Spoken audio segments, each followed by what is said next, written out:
Assalamualaikum warahmatullahi wabarakatuh mga kapatid. Waalaikumsalam. Waalaikumsalam warahmatullahi wabarakatuh. Na-download nyo ang aralin natin ito ngayon? Opo, alhamdulillah, Ustaz. Okay, nakikita nyo ang screen din natin. Naam, Ustaz. Okay, alhamdulillah. Wassalatu wassalamu ala rasulillah amma ba'd. Ang topic natin ang zakatul fitr. Tinatawag din itong sadaqatul fitr. Sa atin tinatawag na fitra.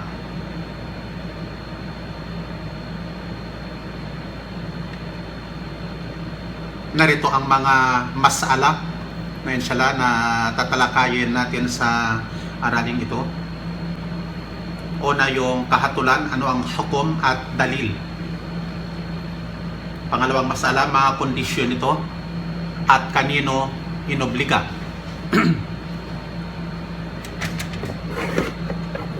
Kailangan ko palang i-record.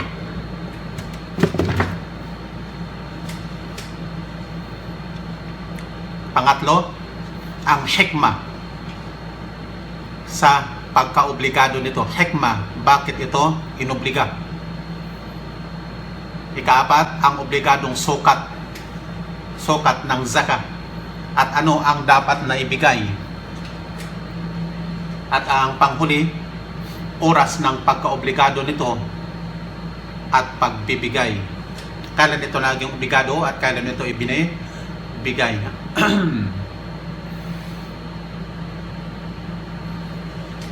Okay? Tingnan nyo mabuti sa inyong screen. Tinatawag itong fitr sapagkat obligado ito sa fitr. Ano ang meaning ng fitr? Yung pagbuka sa salitang tausog yata, pagbuka. Ibig sabihin pagtigil sa pag-ayuno o pagtatapos ng pag-ayuno sa Ramadan. At wala itong kaugnayan sa zaka ng yaman. Bagkus ay may kaugnayan sa tungkulin, obligasyon. Ito ay isang zaka para sa sarili at katawan. Ibig sabihin, bawat Muslim, mayaman man o mahirap, obligatory para sa kanya ang zaka. Zakatul fitr. Okay. Unang paksa na ating tatalakayin, yung hukom at batayan, na kung saan obligado ito sa bawat Muslim. Ayon na sa ating sinabi, ito inulat ni Ibn Umar. Farada Rasulullah sallallahu alaihi wasallam sadaqat al-fitr min Ramadan sa'an min tamar aw sa'an min sha'ir 'ala al-abd wal hur wal dhakar wal untha was saghir wal kabir min al-muslimin.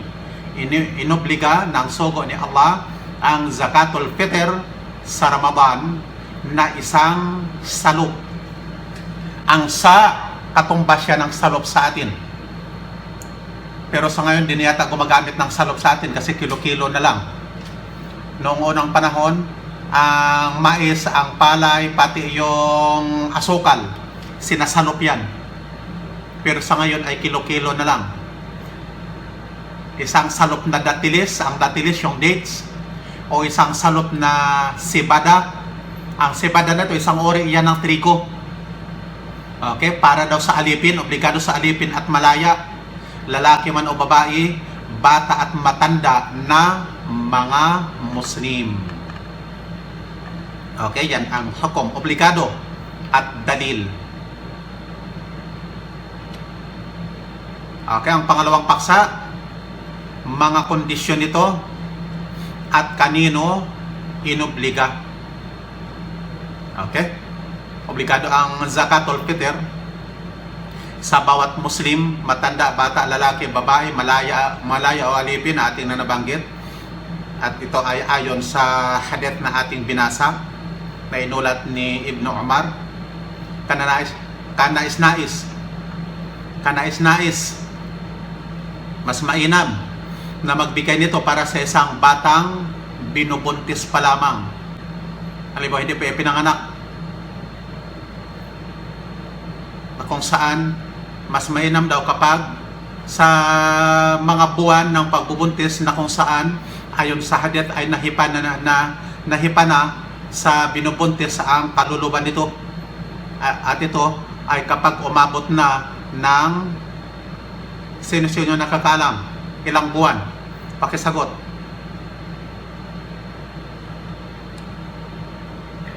Ilang buwan ayon sa hadith na nahipa na ang kaluluwa ng sanggol na binubuntis? 4 Sarban. months, Ustad. Okay. Yan ay sarba'i na nawawi. 4 na buwan. Dahil daw ang sinaunang mga Muslim, ang mga salaf, nagbibigay ng zakatul fitr para sa binubuntis.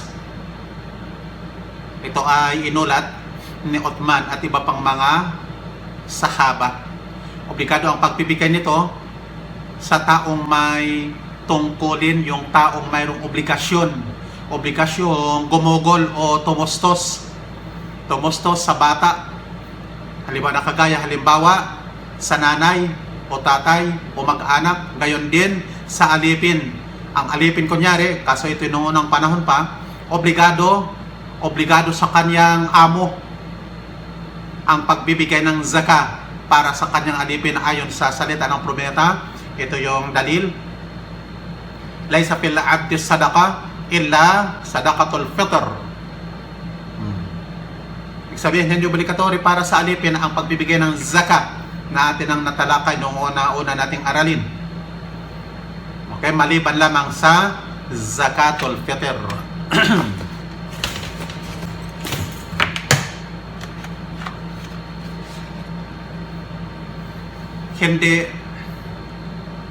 Hindi obligado ang zakatul fitr maliban sa sumubra sa sustento at sustento ng mga taong obligado para sa iyo na tustusan at sumubra sa mga pangunahing pangangailangan sa araw ng Eid na kailangang magbigay ng zakatul fitr. Ang dalawang kondisyon, ang zakatul fitr ay hindi obligado maliban sa dalawang kondisyong ito na inyong nakikita. Una, Islam. Hindi ito obligado sa kafir, ibig sabihin Muslim ang magbigay.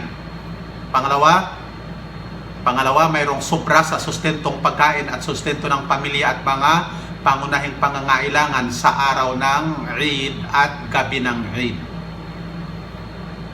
Ngayon, kung ang pamilya mo na ikaw ang obligadong magbigay ng zaka para sa mga miyembro ng pamilya kasi ikaw ang taga-tustos, ikaw ang tinatawag na breadwinner.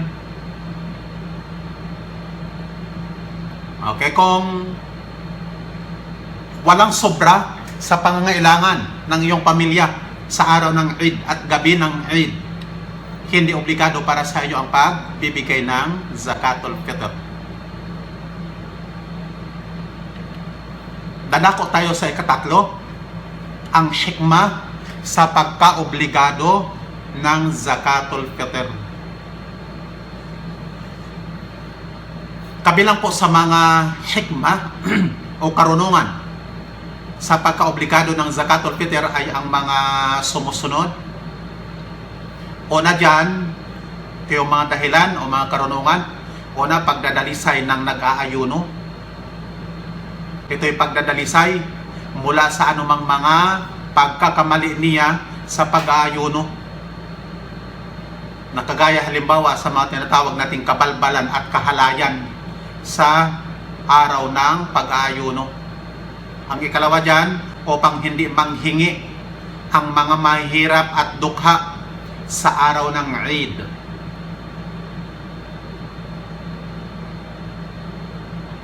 Ito'y pagpapasaya sa kanila upang ang Eid ay magiging masaya sa lahat ng pangkat ng tao sa bayang Islamiko. sa syudad na Islamiko. At ito ay ayon sa hadith pa rin. Ito yung hadith ni Ibn Umar. Farada Rasulullah sallallahu alaihi wasallam zakat al-fitr tahratan lis-saim min al-lagw war-rafath wa ta'matan lil masakin. Inobliga ng sugo ni Allah ang zakatul fitr bilang pagdalisay sa nag-aayuno mula sa kabalbalan at kahalayan at bilang pagkain sa mga mahihirap.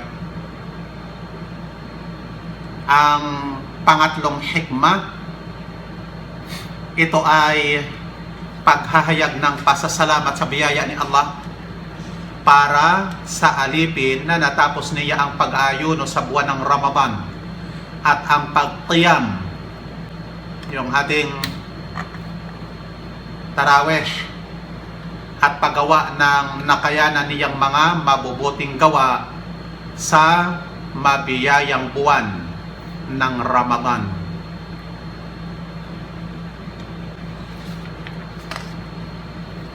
Dadako tayo mga kapatid sa ikaapat na masala, ang obligadong sukat at ano ang dapat na ibigay. Itong apat, wala pala akong naisulat. Ang obligado sa zakatul fitr, nabanggit na natin, ay isang isang salot. At ito ay mula sa pagkaing kinakain ng nakararami sa mga taong naninirahan sa isang bayan na kinabibilangan mo, ikaw na nagbibigay ng zakat. Halimbawa sa atin sa Pilipinas, ang pagkain talaga ng mga Pilipino, bigas. Yun ang pangunahin nating pagkain. Bigas. Kung mayroon man kumakain ng tinapay, hindi yun bilang pangunahing pagkain. Pangmerienda na lang yun. Kaya bigas talaga sa atin. At bibihira ang kumakain ng bigas na mais, kundi palay. Okay? Kaya ang obligado sa atin na ibigay ay ang bigas. Okay? Sa ibang mga lugar, halimbawa trigo. Yung trigo, yung isang uri ng trigo na tinatawag ding cebada, yung datilis, yung dates, yung pasas. Mayroon pang mga lugar noong unang panahon yung pinatuyong gatas. Okay? At iba pa na mga katulad nito ng mga pangunahing kinakain. Dahil sa ito'y napatunayan sa mga sahih na hadith. Kagaya sa hadith ni Ibn Umar na kung saan atin ang binasa kanina. Ipinahintulot na ibigay ng isang grupo ng mga tao ang zakat nila sa iisang tao. Halimbawa, nagkasundo ang mga Muslim sa isang bayan, mayroon tayong isang kapatid na Muslim, gusto natin, ito'y naghihirap, payamanin natin sa magitan ng zakatul fitr, lahat ng ating zakat sa kanya natin ibigay. Pwede yon. At yan din naman, naibigay ng isang tao, halimbawa isang tao ka lang, isa ka lang naman, pwede mong hati-hatian ang iyong zaka sa grupo ng mga tao. Marami ang iyong bibigyan. Hindi pinahintulot ang pagbibigay ng pera. Sa atin, mayroong nagbibigay ng pera na katumbas ng halaga ng isang salop ng bigas. Sapagkat ito, mga kapatid, ay salungat kontra ito sa inotos ng propeta sallallahu alaihi wasallam at kontra ito sa ginawa ng mga sahaba dahil ang ibinibigay nila ay isang salop na pagkain. At sapagkat ang zakatul fitr ay obligadong pagsamba, ito'y ibada sa pamagitan ng itinakdang uri at ito ay pagkain. At ang ibada, kagaya sa atin ang natalakay sa level 1 pa lang, ang ibada, mga iniuutos, kung walang dalil na inuutos ang isang gawain, hindi po pwede natin yon na gawin. Na kung kaya, hindi ipinahintulot ang pagbibigay nito ng iba pang uri maliban sa itinakdang uri at ito ay pagkaing kinakain sa bayang kinabibilangan mo. Ayon sa karamihan sa mga ulama, hindi ipinahintulot ang pagbibigay ng pera bilang zakatul fitr kapalit ng pagkain dahil ito daw ay taliwas sa utos ng propeta. Ito ay diniklara na ng karamihan sa mga ulama. Ngunit, ang pinakamalakas mga kapatid, kasi may mga ulama, halimbawa, na sinuportahan naman, halimbawa may mga ulama na ito rin ang opinion ng Shaykhul Islam Ibn Taymiyyah na ganito ang kanilang sinasabi, ipinahintulot ang pagbibigay ng zakatul fitr sa pamamagitan daw ng pera kapalit ng pagkain. Kung ito, mayroong kondisyon daw, kung ito ay kinakailangan at kung ito ay mas nakakabuti sa isang mahirap, kung ito ang mas kinakailangan at mas nakabubuti ikumpara sa pagkain ibibigay. Pero ang pinakamalakas at matibay na pananaw, ito ang rajih, ay ang ibibigay ay mula sa pagkain. Ito ang pinakamainam sa lahat. Kaya, kung ikaw ay nagbibigay, halimbawa, nagbibigay ka kunyari sa mga kolektor, mayroon kunyari kawani ng pamahalaang Islamiko na naglilibot sa isang Islamikong bayan para mangulikta ng pera para sa zakatul fitr. Pwede yung pera ang iyong bibigay kasi hindi naman nila yan ibibigay ang pera. Ibibili nila yan ng pagkain para i-distribute sa mga karapat-dapat. Gayon din naman, kahit hindi kolektor kunyari ng zaka ang iyong bibigyan, pero nakakasigurado ka na ang taong ito na iyong bibigyan ng pera ay ibibili niya ng pagkain. Hindi niya gagastusin sa iba pang bagay. Ulitin ko, nagkaroon ng dalawang pananaw ang mga ulama hinggil sa mga bagay na ito, na kung saan nabanggit na natin ang nakararaming mga ulama ang kanilang sinasabi hindi ipinapahintulot ang pagbibigay ng pera bilang kapalit ng pagkain para sa zakatul fitr dahil ito ay taliwas sa utos ng propeta na atin ang binasa kanina ang hadith. Farada Rasulullah sallallahu alaihi wasallam zakatul fitr sa'an min tamar o sa'an min sha'ir, yung mahabang hadith na atin kaninang pinasa. Ang pangalawa, yung binasa nating pananaw ni Abu Hanifa na sinuportahan ng Shaykhul Islam rahimahullah. Ngunit ang kanilang pananaw, ang pananaw nilang ito ay walang dalil. Kundi kanilang ibinase lamang sa ikabubuti na atin ang binanggit. Ikabubuti ng mahirap. Kung yun ay mas kailangan at mas nakabubuti ikumpara sa pagkain ibibigay.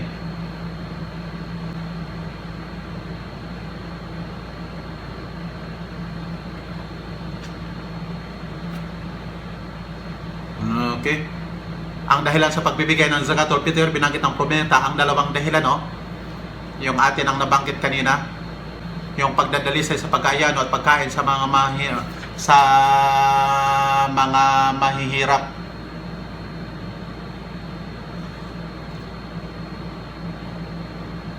Sa hadith na atin kaninang binasa, tahratan lis-saim, pagdadalisay sa nag-aayuno.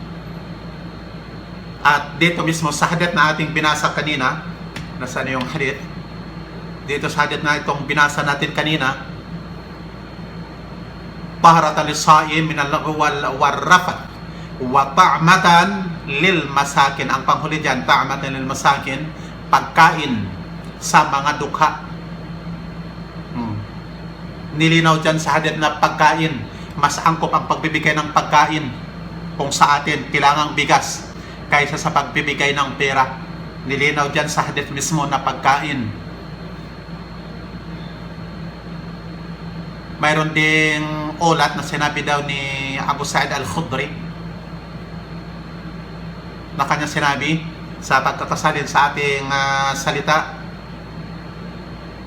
Sabi niya, aming ibinibigay ang zakatul fitr sa panahon ng propeta ng isang salop na pagkain. Malinaw na ang kanila binibigay ay pagkain at hindi pera. Simula na pinag-utos ang zakatul fitr, kailanman ay hindi nagbigay ang propeta, pati na rin ang kanyang mga sahaba ng pera. Kundi lahat sila ay nagbigay ng zakatul fitr mula sa pagkain. Pinagdiinan ko ang puntong ito dahil sa ating bansa, marami sa mga Muslim ang nagbibigay ng pera. Ang kadalasan ng iba, doon na sa time ng salah, nagbibigay ng pera. Sa batayang ito na nabanggit, pinakamalakas na pananaw kung gayon ang pagbibigay ng zakatul fitr sa magitan ng pagkain at siyang malakas at matibay kumpara sa pera. Katanda natin, bagaman mayroong salungatan ang mga ulama noong unang panahon hanggang ngayon, ang malakas na opinion, pagkain ang dapat ibigay.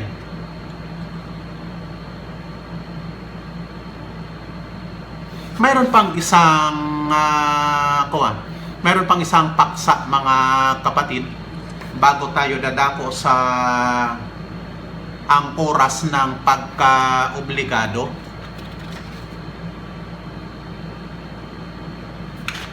Mayroon pang maraming mga paksa na gusto kong talakayin. Halimbawa, ipinahintulot bang ibigay ang zakatul fitr sa malapit na mag-anak o sa mga taong hindi nagsasala? Halimbawa sa mga malapit na mag-anak, kamag-anak mo. Okay? Pwede daw ibigay ang zakatul fitr sa malapit na kamag-anak tulad ng pinsan, halimbawa. Pinsan, pamangkin o kapatid. Kapatid ng ating mga magulang, yung ating mga tiyahin at mga tiyahin. Ngunit ang mga taong obligadong sustentuhan, yung obligado mo sa iyo, obligado para sa iyo na tustusan, ay hindi ipinahintulot na ibigay sa kanila ang zakatul fitr. Tulad ng mga anak, asawang babae o mga magulang. Kasi sila ang mga mag-anak na obligado mong tustusan. Dito natin makikita na ang mga mag-anak ay nahahati sa dalawa. Mga mag-anak, una, na hindi obligado para sa iyo na tustusan, at mag-anak na obligado, tungkulin mo na sila ay sustentuhan. Okay, sa hindi mo tungkuling sustentuhan, pwede mong ibigay ang zakatul fitr sa kanila. Ngayon, try nga nating magtanong. Ang babae ba sa Islam may obligasyong sumustento sa kanyang asawa at mga anak?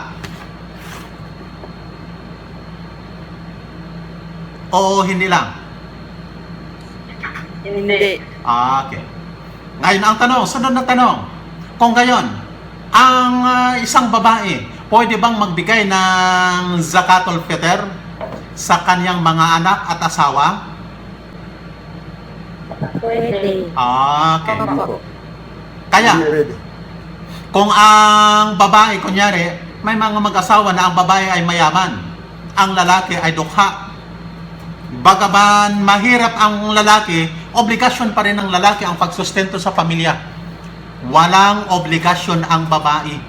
Pero kung ang babae nagbigay, kunyari, ng sustento sa pamilya, tinuturing yun na sadaka kasi hindi niya yun obligasyon. Sa madaling salita, pwede rin magbigay ng zakatul fitr ang babae sa kanyang asawa. Isa pang punto na gusto nating pagdiinan. Ang dapat bigyan ng zakatul fitr ay isang taong Muslim na mahirap at kinakailangang siya ay nagdadasal, nagsasala. Sigurado tayo na ang Muslim na yan ay nagsasala. dahil hindi maituturing na Muslim ang isang hindi nagsasala. Mayroon pang punto mga kapatid bago tayo dadako dito sa pang-apat, pang-limang paksa. Gusto kong talakayin ang mga mahalagang punto na ito. Mayroon bang natatanging dua para sa magbibigay o bibigyan ng zakatul fitr? Ito ay binabanggit ko kasi sa Pilipinas, may mga Muslim na pinipili ang binibigyan ng zakatul fitr. Kailangan daw ang bibigyan ay marunong magdua. Marunong magdua. Kaya madalas sa atin, ang binibigyan ay ang mga ustad, ang mga imam sa mga masjid. Yun ang binibigyan ng zakatul fitr. At madalas sa time ng Eid, ang nakukolekta doon na sadaka sa time ng Eid, napupunta doon sa imam. At yun ay zakatul fitr.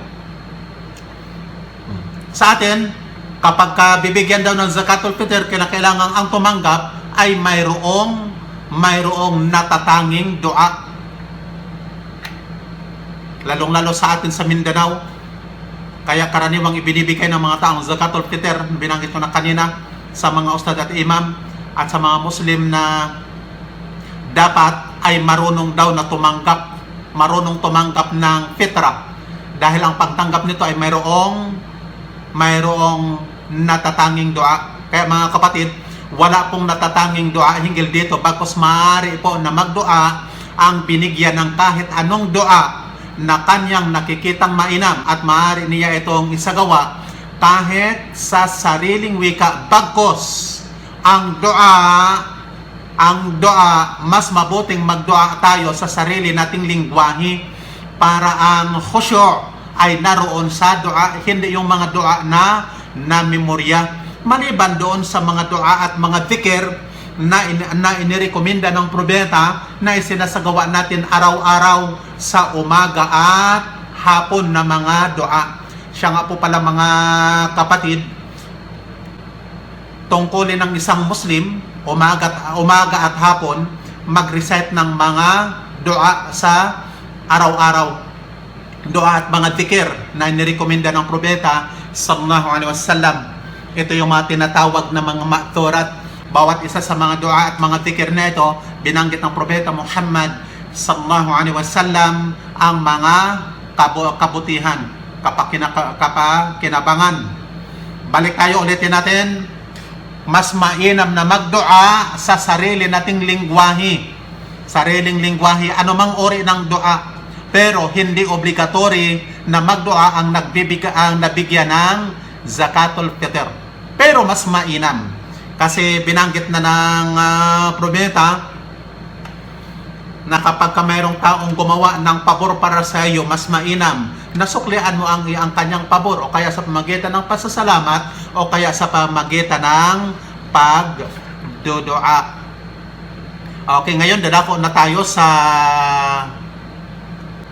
ikalimang paksa, ang oras ng pagka-obligado.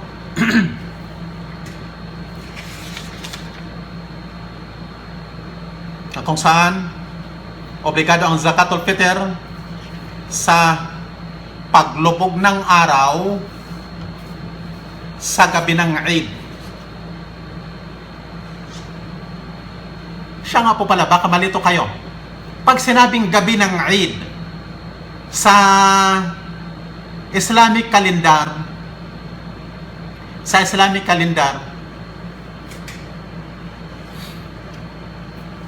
kunyari, anong oras ngayon sa Pilipinas? Sa gabi ng Eid na tinatawag, kunyari, anong pizza tayo ngayon? Sana ba yung relo ko? Okay. Pizza 3 tayo ngayon, di ba? Okay.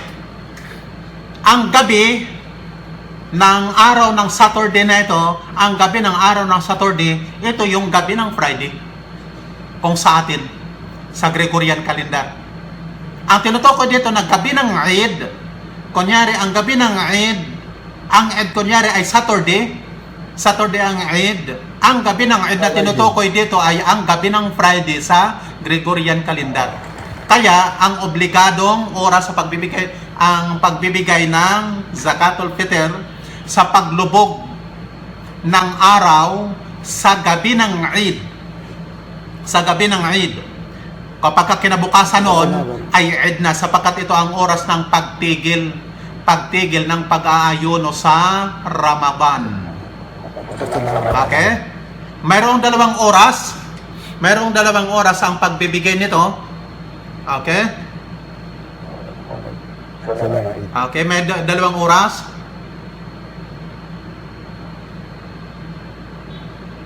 Una dyan, yung tinatawag na pinakamainam at ipinahihintulot. Nahati sa dalawa. Una dyan, basahin natin ang pinakamainam. Ang oras na pinakamainam ay ang oras ng pagpasok ng Fajar sa araw na ng Eid, hanggang sa bago magsimula ang pagdarasal ng Eid. Okay, ang hadith na inyong nakikita dyan, Anna Nabiyya amara bi zakat al-fitr qabla khuruj an-nasi ila as-salah. Ipinag-utos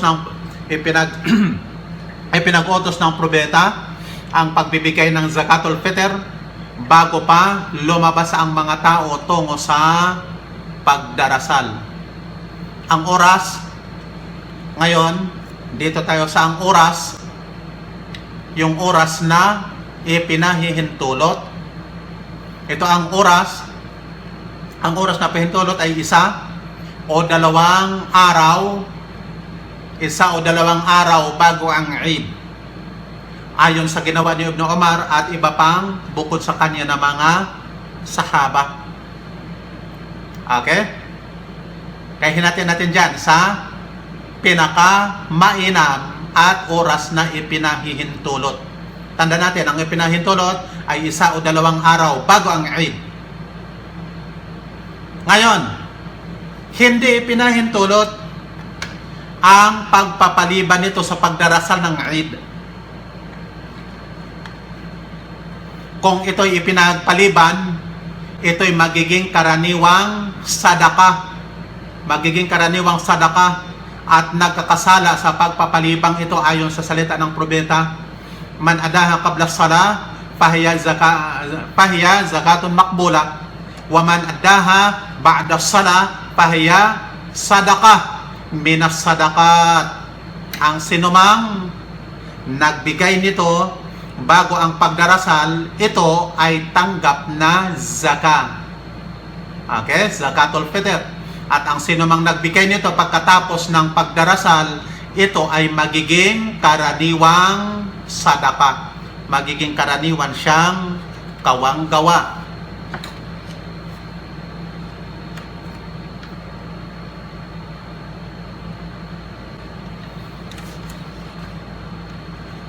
Marami pang, okay, may natatira pa tayong maraming oras.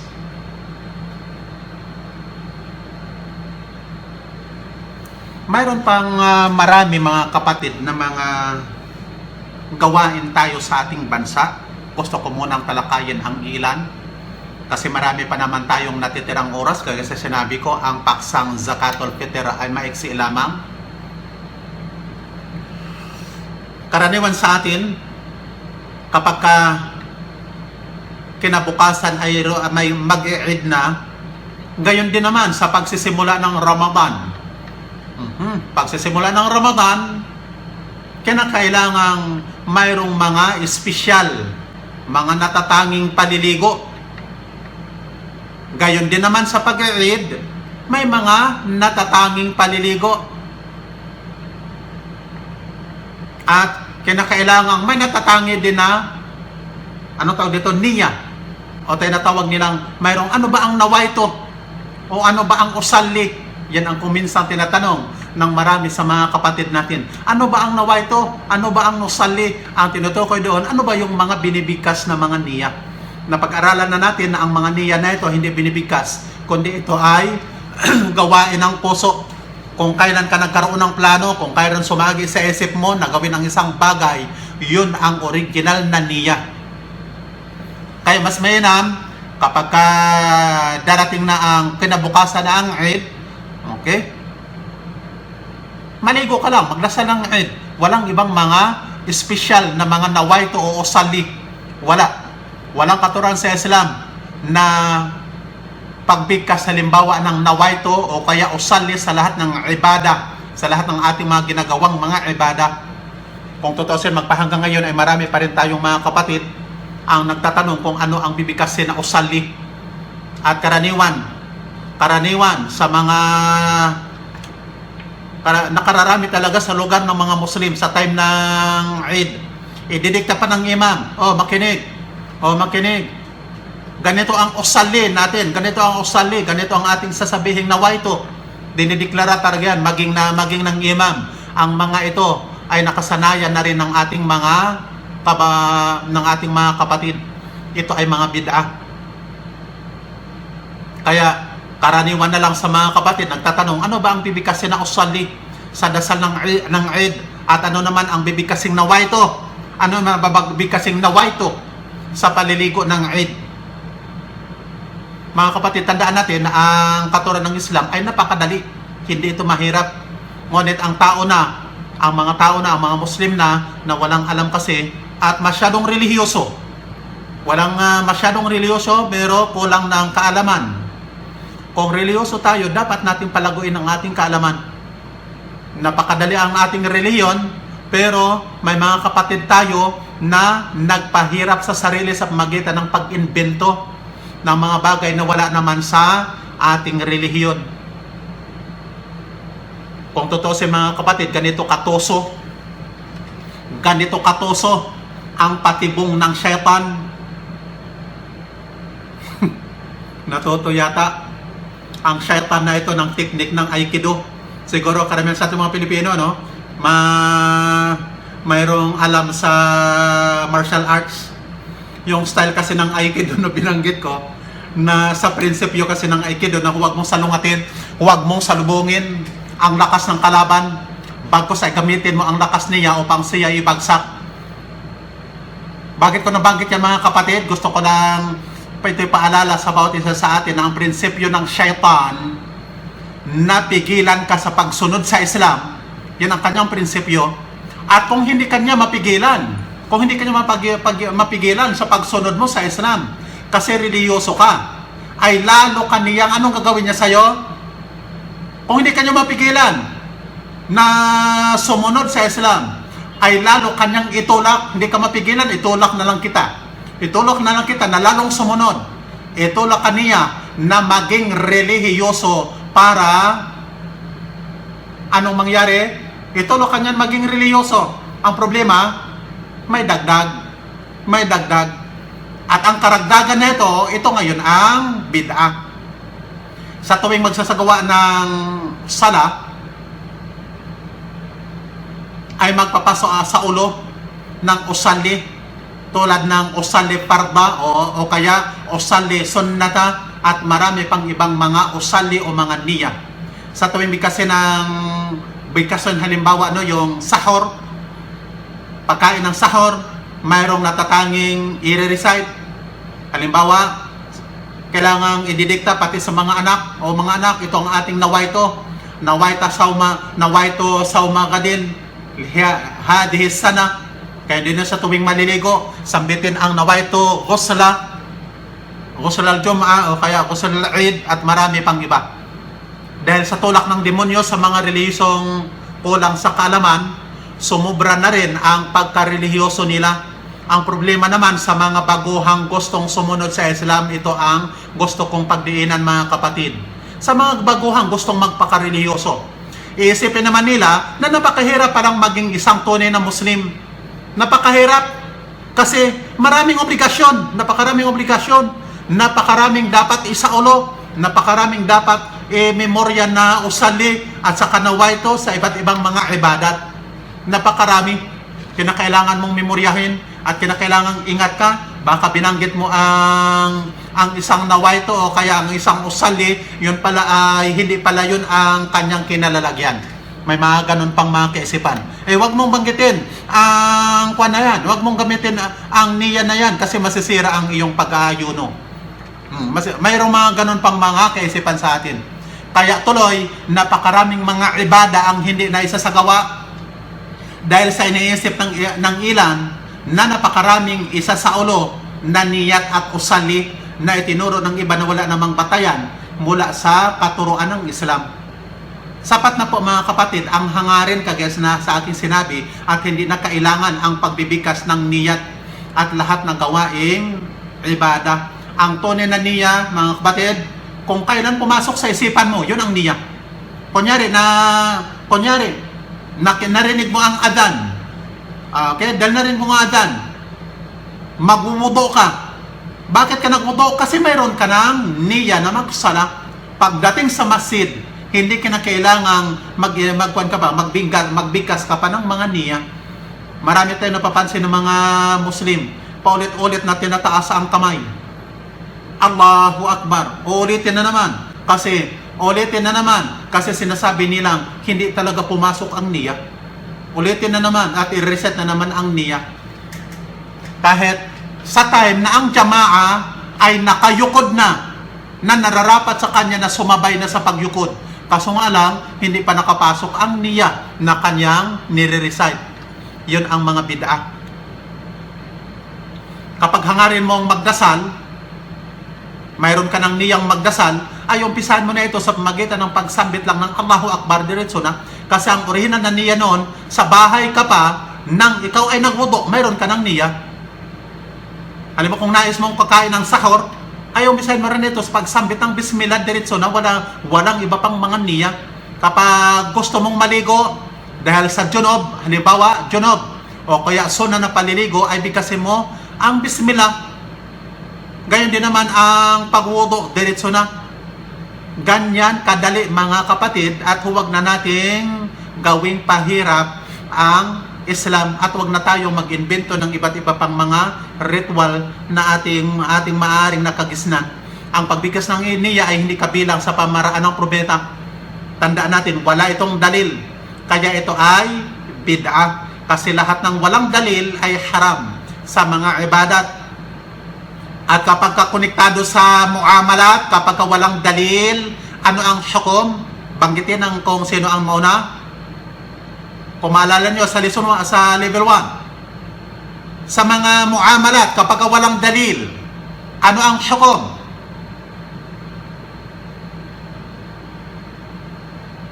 Sa palagay ko nakalimutan na ninyo ang kaibahan ng muamalat at ibadat. Wala bang sasagot yan?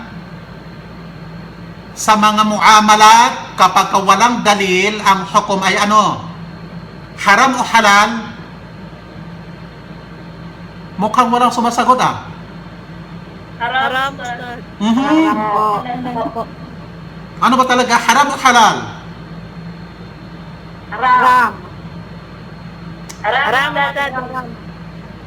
Okay, halimbawa, Haram. may dalil ba sa Quran patungkol sa aruan? Alam niyong aruan? Dalag? Wala, Ustad. Wala, di ba?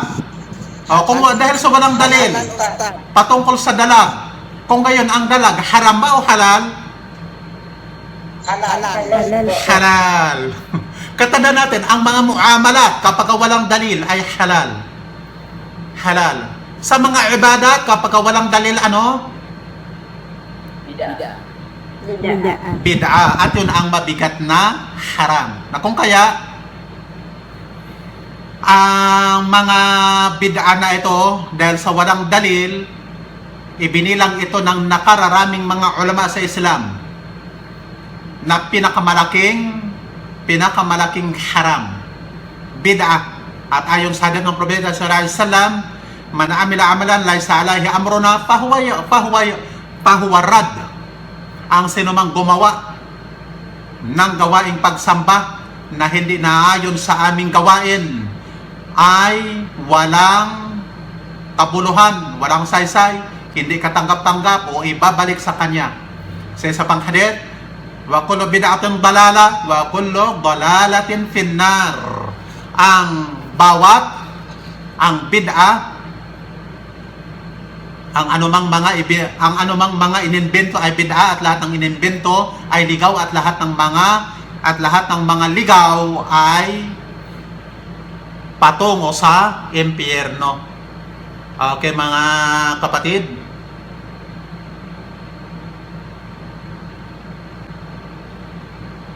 siguro ito lang ang maalala ko ng mga mahahalagang kaugalian na ginagawa ng nakararami sa atin, lalong-lalo sa Kamindanawan.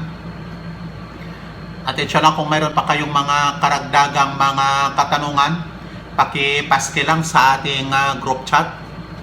At hanggang dito lang tayo sa ating paksa. Inshallah, kita-kita na lang tayong muli sa susunod na Friday. Subhanakallahumma wa bihamdik, asyhadu la ilaha illa ant, astaghfiruka wa atubu ilaik. Wassalamu alaikum warahmatullahi wabarakatuh. Waalaikumsalam warahmatullahi wabarakatuh. Okay mga kapatid, mas mabuting lipat na kaagad tayo sa ating tafsir. Para sa tafsir ay medyo mahaba-haba ang ating oras.